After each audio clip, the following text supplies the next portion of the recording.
एक सवाल है आपसे, जब आप एक पेट यानी कि पालतू जानवर के बारे में सोचते हैं तो आपके दिमाग में क्या आता है?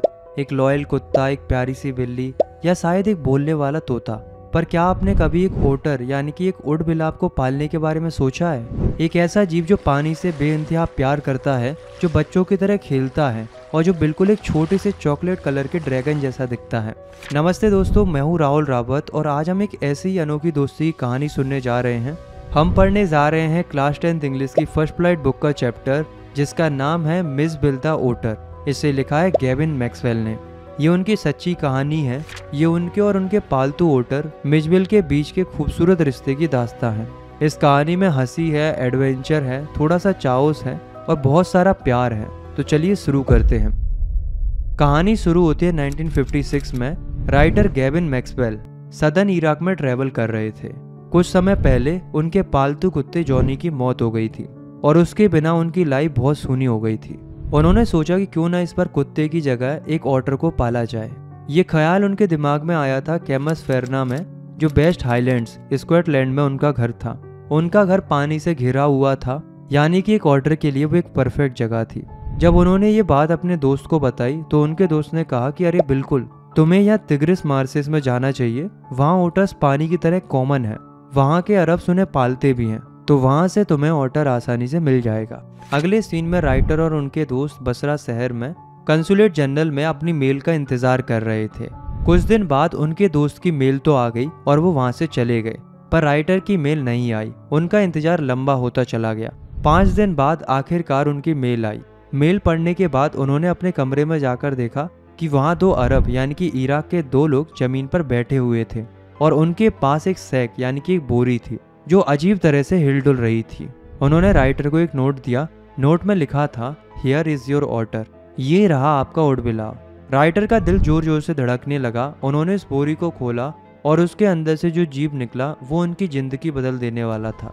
शुरू में वो ऑटर पूरी तरह से कीचड़ से सना हुआ था। धीरे धीरे जब वो कीचड़ सूखा और झड़ने लगा तो उसके नीचे से एक सॉफ्ट वेलवेट फर निकला जो बिल्कुल एक चॉकलेट ब्राउन मोल यानी कि छछूंदर जैसा था।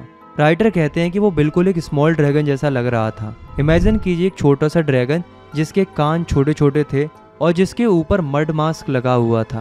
पहले 24 घंटे मिस बिल, जैसा कि राइटर ने उसे बाद में नाम दिया, ना तो दुश्मनी दिखा रहा था ना ही दोस्ती दिखा रहा था। He was simply aloof and indifferent. वो बस अलग थलग और बेपरवाह सा था। वो फर्श पर राइटर के बेड से दूरी बनाकर सोता था। दूसरी रात वो उनके बेड पर आया और सुबह तक वो उनके घुटनों के बीच में गहरी नींद में सोया हुआ था। इस छोटी सी घटना से उनके बीच में एक रिश्ते की शुरुआत हो गई थी।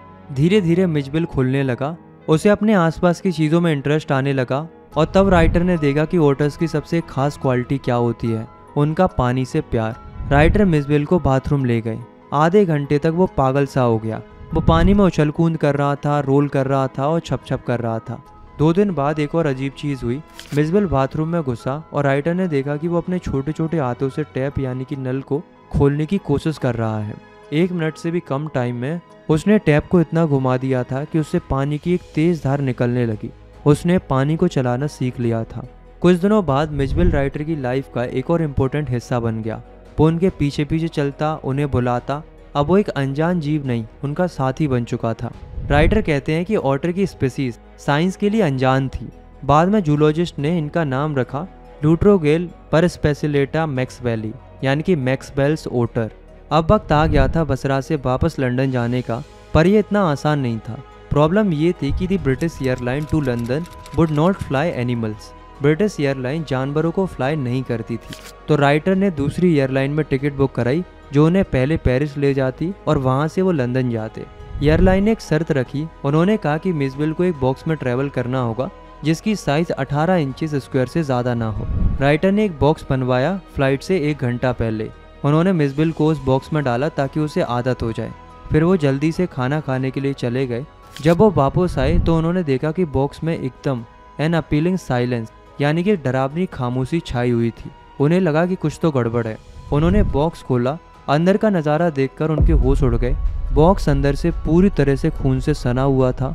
मिस बिल ने घबराहट में बॉक्स के अंदर की लाइनिंग को फाड़ दिया था और खुद को जख्मी कर लिया था। वो वहाँ चुपचाप बैठा रो रहा था। फ्लाइट में सिर्फ 10 मिनट बचे थे और एयरपोर्ट 5 मील दूर था। राइटर ने जल्दी से मिचबिल को वापस बॉक्स में डाला। वो तेजी से कार में बैठे, पर किस्मत खराब थी। कार का ड्राइवर इतनी तेजी से गाड़ी चला रहा था कि उनका टायर ही फट गया। उन्होंने दूसरी गाड़ी ली और आखिरकार जब फ्लाइट टेक ऑफ होने ही वाली थी, वो एयरपोर्ट पहुंचे। वो हाँफते हुए प्लेन में चढ़े। उन्होंने अपनी सीट ढूंढी और फिर उन्होंने बॉक्स को अपने घुटनों पर रख लिया। प्लेन की एयर होस्टेस बहुत ही काइंड थी। She was the very queen of her kind. उसने राइटर से कहा कि आप अपने पेट को अपने घुटनों पर ही रखिए। राइटर ने उसे सारी कहानी सुनाई और उसने उन्हें बहुत समझा। राइटर ने बॉक्स का लॉक खोला और जैसे ही लॉक खुला, Mitch was out of the box in a flash. मिचबिल एक झटके में बॉक्स से बाहर निकला और फिर शुरू हुआ असली चाओस। मिचबिल प्लेन में इधर उधर भागने लगा, नीचे ऊपर, लोगों के पैरों के बीच में।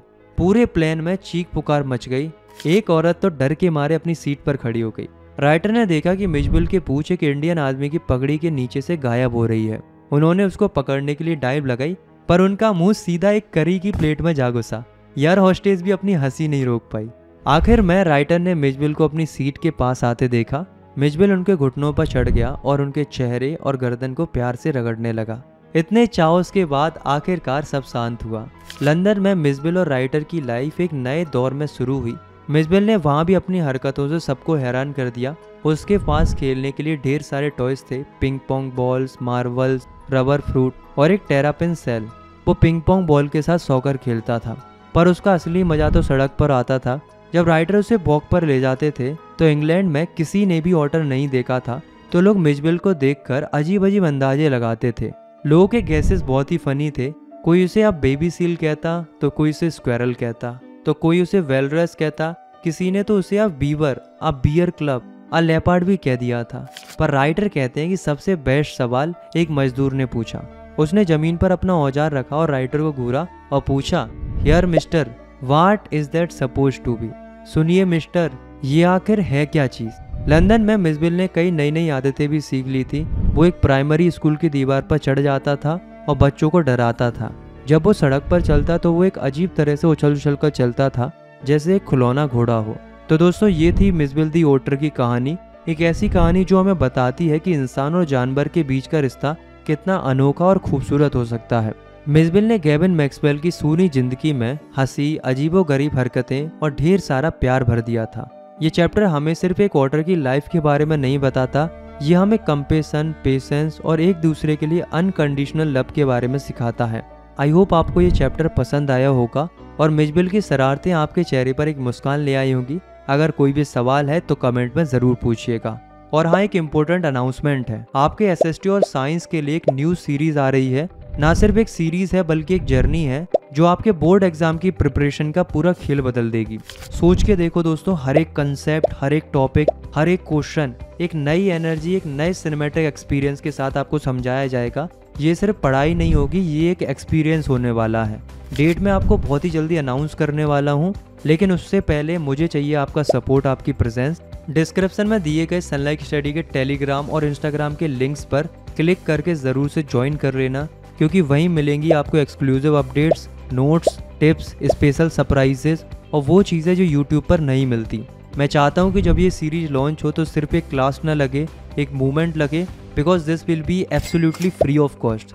सो जाओ, फॉलो करो, ज्वाइन करो और रेडी हो जाओ एक ऐसी जर्नी के लिए जिसमें पढ़ाई और पैशन दोनों एक साथ चलेंगे। Because this time sunlight study सिर्फ पढ़ाएगा नहीं, फील कराएगा। बाकी मैं मिलता हूँ आपसे नेक्स्ट वीडियो में, तब तक के लिए टेक केयर, बाय बाय।